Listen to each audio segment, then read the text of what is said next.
Eighth grade. I wanted to go over your summative for the crossover, which will be due this Friday, October 30th. Many of you have messaged me with concern, and I just wanted to explain it to you and let you know what you need to do.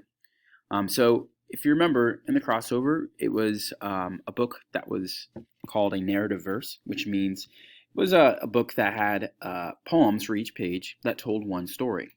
So, for this summative, you're going to be writing one story with three different poems. And these poems need to be three different types.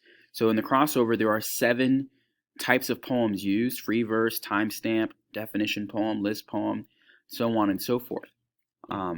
You'll need to choose three different ones that tell one story. And what could your story be about? And this is where the planning page comes in. And I assigned the planning page last week. It wasn't a grade, but it was there to help you kind of brainstorm. So major life events that happened to you, and I would add, and that you learned a life lesson from. So this could be funny. It doesn't have to be tragic. It doesn't have to be sad. I've attached a sheet on the last assignment on the planning page. I attached one with prompts.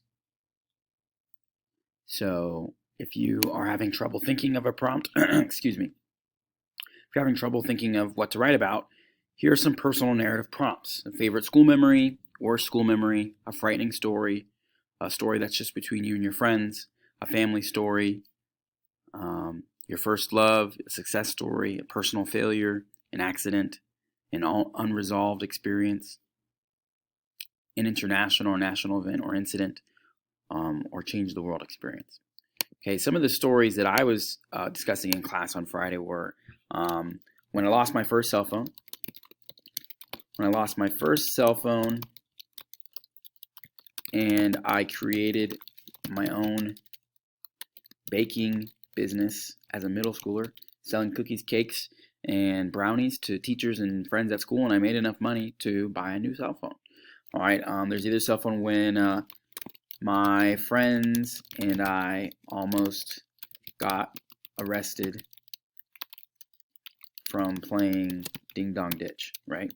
Learned a very valuable life lesson there freshman year of high school. So you would need to tell 3 poems, beginning, middle, and end, okay, to take us through that. The different parts here. So in the beginning, you're really showing us the problem. You're beginning to expose the problem.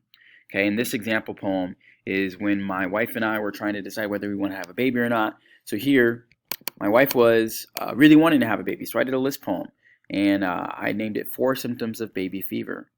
Okay, and then in the middle poem, the problem was when would be the time to have a baby? When would be the right time to have a baby, right? So the middle poem, you're going to use your second poem is going to be at the highest point here. Okay, you're going to pick what type of poem. I picked an occasional poem, and then you're going to write your occasional poem. Okay, oftentimes authors they'll write their title last. You don't have to come up with your title first. Authors will often write their poem and then come up with the title. So it doesn't matter how that is presented or how that's done. Then the last one, how did the problem work out? Okay, again, it needs to be a different type of poem. Okay, so I've had a list poem, an occasional poem, and now ending with a definition poem. Okay, conflict resolution here. Is my wife really pregnant? Am I really going to become a dad now? And this is my poem. Okay, those are 3 poems. Okay, that's not it. I want to take you through, there's one last part that you need to do, and I would really encourage you to look on when the summative is posted today, to look at the model. Here, there's a model assignment of 3 poems. It's a model assignment here. 3 poems, 3 different types. Okay, and you will also need to write a cover letter that is 3 paragraphs long. In the first paragraph, you're going to give us background on your story. Okay, so with my example, I would say my wife and I were unsure about when to have a baby. We wanted a baby, but when was the best time? That's what the first paragraph is for, is background information. The second paragraph is about, you're going to tell me what type of poem did you use for each one and why. I chose this poem because, okay, and I chose that poem because, and I wrote it in this way because. And lastly, you're going to use your third paragraph to tell me, why is storytelling powerful? Why is storytelling powerful? The essential question for this unit was, what is the power of storytelling?